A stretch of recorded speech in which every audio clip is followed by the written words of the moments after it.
سلام به مردم با غیرت بلوچای واقعی، برادرای خونی و دینی ما. آقا صدای ما به جایی نمیرسه. صدای شمایی که میرسه صدای ما رو به گوش رهبر جهان اسلام مولانا عبدالحمید برسونیم.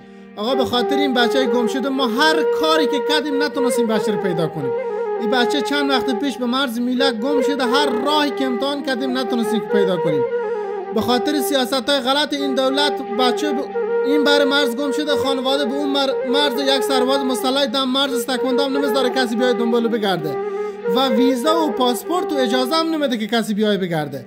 آقا ما کمک مالی، اقتصادی، پولی از هیچ بشری نمیخوایم، فقط کسی که این بچه رو به ما پیدا کنه. ما یک شیرینی قابل توجهی آماده کردیم که اون نفر بدیم به ضمانت خودمون. آقا هر کسی هر آدرسی، جاهی، عکس، فیلمی از این بچه داره به ما بفرسته. ما این شماره رو پایین بالا میذارم، هر آدرسی از ایران، افغانستان میذارم، یک آدرسی از این بچه به ما پیدا کنیم. شما رو به قرآن دست شما رو میبوسم، دست ما رو بگیریم این بچه رو پیدا کنیم. خدا خیر شما بده.